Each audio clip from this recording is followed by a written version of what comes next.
is continued by Dibiedo Quéré, an African architect and the last year's Pritzker Prize winner. He calls of Romania is generally worried that all of their inventions have been appropriated by others. It turns out that they invented the first and decided to abandon traditional flush toilets, even burying one, and use a good.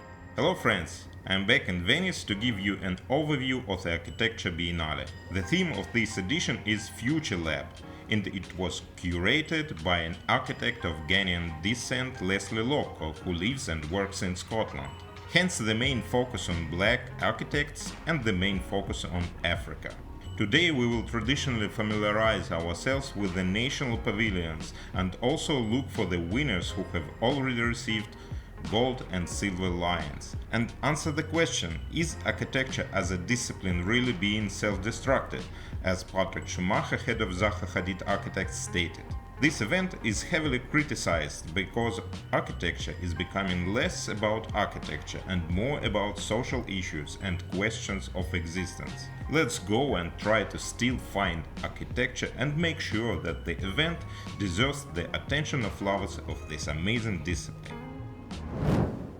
The main question, is there architecture here? I can immediately answer, yes, there is.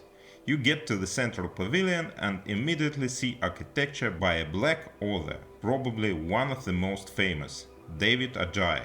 There are several projects here that are either realized in Africa or dedicated to Africa. This is a library in South Africa, this is the National Cathedral in Accra, Ghana, and this is the museum in Nigeria. It must be said that Adjaye's projects are not just limited to Africa. There is also a slave burial memorial that is located in Barbados. We all know that slaves from Africa in particular were sold to Latin America and North America, and of course this was a great tragedy for the continent's inhabitants. In terms of contemporary challenges in Africa, certainly one of them is the rapidly growing population. For example, in Abidjan, the capital of Côte d'Ivoire, the population has increased 6 times in the last 50 or so years. And this requires quite a quick reaction, fast construction of both public and residential buildings, and the use of special technologies because the issue of budget is quite acute. A natural ventilation system is used, local materials are used, that is clay, local bricks, bamboo as one of the typical building materials, and of course a lot of attention is paid to the creation of shade. As Loco, the curator of exhibition, says, shadow is the last of the conquest of democracy. Of course, shade not only protects from the sun, but also creates a certain coolness, and for Africa this is very important. By the way, it is also very important for Venice, because in summer it is also hot here. This theme of using local construction principles and local materials is continued by Dibiedo Quéré, an African architect and the last year's Pritzker Prize winner. He calls of rethinking the historical building techniques used in Africa and using them in a new way, not just copying some Western technology. In this, he is certainly right, and he has succeeded in many ways. Of course, there is also reflection on the colonial past. Africa has suffered a lot from colonizers of all kinds because almost all European powers had colonies on the Black Continent and siphoned off resources from here. And there is such a discussion here about how beautiful and modern Africa would be if it were not for these events. I'm not 100% sure that it would have been exactly like that, but in any case, now there's every possibility for it to happen in the near future. By the way, a very interesting fact from the point of view of sustainable development, which we are always talking about, is that Africa, it turns out, accounts for only 4% of global carbon emissions, so they have won in this very sustainable development. The Golden Lion for national participation went to the Brazilian pavilion, and their installation is called Terra. Here, terra is considered in all possible senses: land as soil, land as surface, land as a territory, and land as a building material. And actually inside everything is made of tempered earth.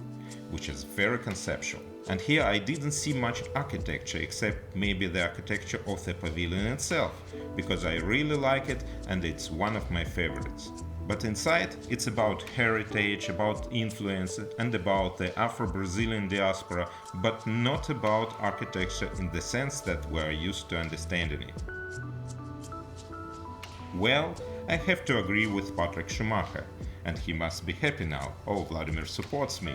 There's really not much architecture here, and it is not clear what the future is about because it is mostly a reflection of the past. In the Polish pavilion, for example, there is a matrix model because we are all made up of some kind of data. Romania is generally worried that all of their inventions have been appropriated by others. It turns out that they invented the first aerodynamic car, the first electric car, the jetpack for individual flights, and even the helmet for pilots. And it's the same in Greece.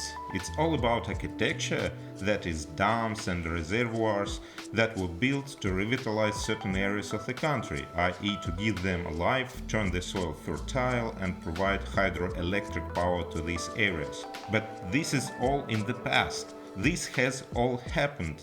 Where's the future? It's not clear. Where's the architecture? I don't know.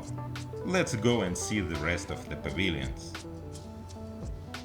Yugoslavia did a pretty fair job, as they called their installation Reflection.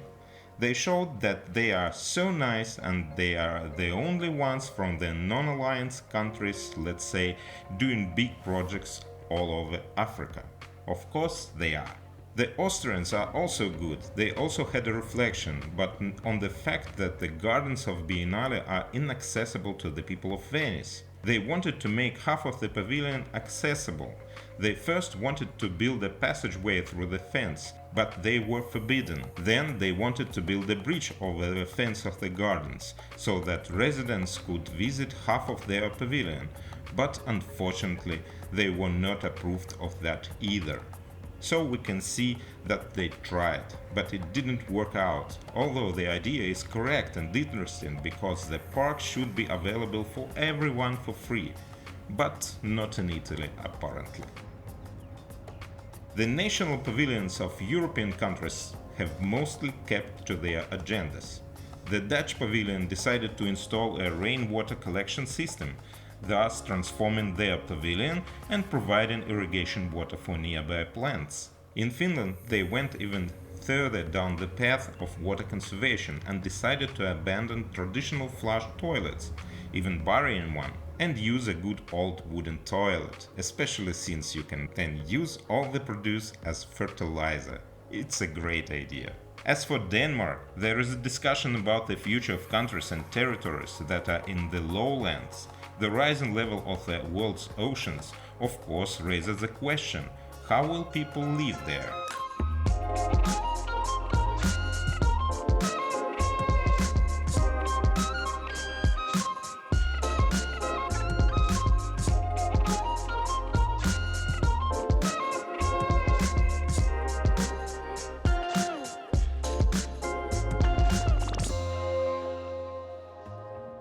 The collective Scandinavian Pavilion offers a whole library of Sami literature, respectively collected from the northern parts of Norway, Sweden and Finland. And by the way, the Sami lived, among other things, on the Kola Peninsula, which is already in Russia.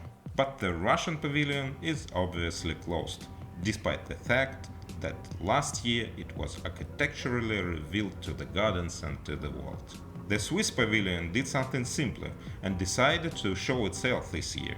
It must be said that this idea has crossed the minds of many national delegations because the British pavilion was empty at one time and the German pavilion was empty too.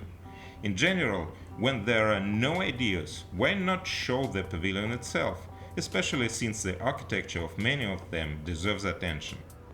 By the way, the British pavilion received a special mention by the jury for the installation called Dancing Before the Moon. There are several projects here telling about cultural and religious rituals inherent in particular geographical areas that are not only British. There's laundry in Luanda in Angola, and playing dominoes in the Caribbean, and reincarnation as a cultural process in Buddhist territory. Basically everything that goes with it. It's actually quite difficult to understand how do these rituals influence architecture, but apparently they do somehow. The Japanese also decided to show just a pavilion, or rather the 67-year history of this building, and to go through it literally step by step, telling about what was here and who came here, and to solve the question, can architecture be an object of love? I don't know, I guess it can be, but not so platonic. There were a couple more interesting projects in the pavilions of Belgium and Spain. In Belgium, a more practical approach, though a bit wild in my opinion, is to consider mushrooms, that is mycelium, as a building material. Mycelium is actually not a new thing, it is used in design and growing decorative materials. You can also build bricks from it. Spain solves its local problem with food production, that is livestock and agriculture. It's clear that Spain is such a breadbasket of Europe, and of course food production has a big impact on the ecosystem of the country and also affects the architecture. Agricultural complexes also have architecture, and there are 5 installations that try to show and solve this very complex issue.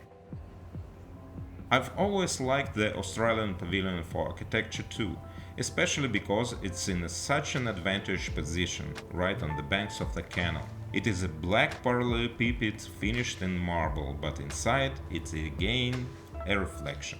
They're trying to deal with their past too, with a huge number of mini-towns called Queenstown, which were created next to the mines and provided shelter for the workers. And so they're trying to figure out whether or not the old Aboriginal names should be returned to these settlements, and so on. All in all, a classic Australian story. Next to it is the white volume of the Israeli pavilion, which also looks very cool. And this year, Israel went even further than Swiss and Japanese. They simply sealed up the entire pavilion and turned it into a data center without windows or doors. A data center because in Israel, it turns out, there are now 6 huge data centers, which are such bunkers. They belong to Google and Amazon. The installation is called Clouds on Earth, that is cloud storage. And the question is asked, who actually owns them and who really runs the world? Those who run these clouds or those who own these clouds? The concept is quite interesting, but I have to say that the general impression of the Biennale is that everyone is singing about their own. There is no globalization and no common problems. Everyone's problems are different. Some people have problems with how to build fast and cheaply, some people have problems with how to cope with global warming, and some people have no idea at all. That is total localization with no globalization. I think that's why Patrick Schumacher didn't like this forum, because after all, they are an international company trying to export their stuff to all corners of the world. And if everyone starts building with the clay and sticks, what will be the need for Patrick Schumacher, even if it's with his Zaha Hadid architects? And at the end, I will let me express my opinion. Frankly speaking, I get a bit bored at the Biennale because all the ideas are the same, plus or minus the same. It has all been said before, but the worst thing is that the means of presenting these ideas do not change. We have already seen 1,000 times ladders on which you had to climb to see something, and scaffolding of various types, painted or not painted. It seems to me that is not enough in 2023. So maybe empty pavilions as objects that are really interesting in themselves are a justifiable solution. And maybe next time there will be more of them. I hope that despite the controversial nature of this exhibit, you found this review interesting. If so, as always, put likes, write something nice in the comments and share this video with your friends, because basically architecture is still a discipline that will be with us for quite some time. That's all, bye!